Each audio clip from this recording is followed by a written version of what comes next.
Now, we were talking about this, and I'll show you about this, some of the details about this. And it's got a lot of things that we were talking about.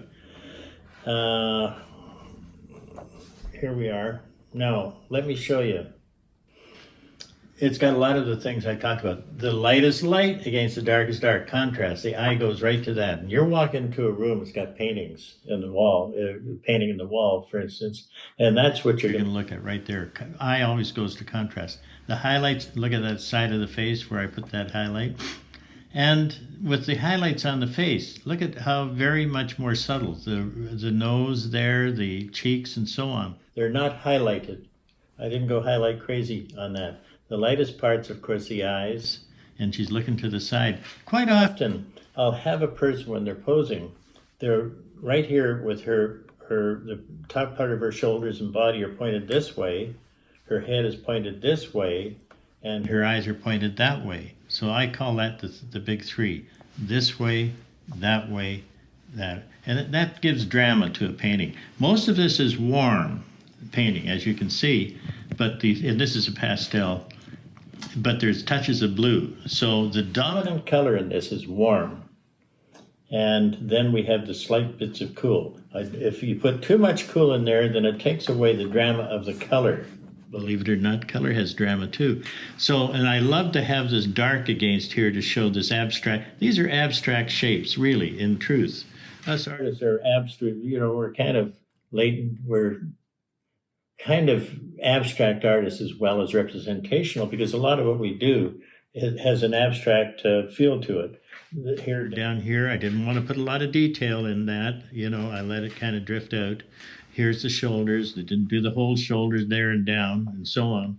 So the lips, I didn't kind of curve them out. Parts of them I put into the rest of the jaw and the cheek and so on. With all of, I don't know anatomy, but I do know shapes and values. I know light and dark. I know where to put in tones and shadows and so on. And right here we have all of the shadows here, right on the left-hand side. The light coming from there, and then a stronger light coming from the side there to hit the side of her face. And here we have the soft edge. As often happens for several reasons. But for one of them, it's the curve of the head and the hair, making that soft. If that helps for the head, the feel of the head to go around and so on. Down here, soften it. So we have crisp, we have soft. Crisp and soft down here, and sketchy. So this has a lot of things that I love to put into a painting. We have the angle, that gives movement. Angles give movement. That way, gives movement in a painting, even though she's still. Oh gosh, look at a little touch of red. That maybe we can, subconsciously, we look at a lot, consciously try to analyze it logically, but a lot of things just come out as right and beautiful. Put the little touch of red there, but it's very close to the same as the lips.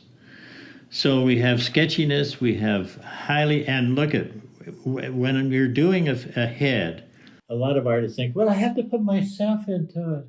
I must put a feeling into it. I have too much respect for nature and such things like that. Not that the people that do the oddball, that's there, but my own feeling about doing representational realistic art is that I have a great amount of love and respect for the human face and figure. And so I keep very close to what I see, because I know that the person I'm painting has much more to give, if you call it, to the viewer, than I'm interpreting that face with my style. And I love, this is how I love to do, this, at the end of the day, when I finish this, I'm feeling like floating through space. So there's a little bit of what I'm telling you about this painting and this pastel. So, and it's called, it's a young lady that she would be in her teen years. So there we are.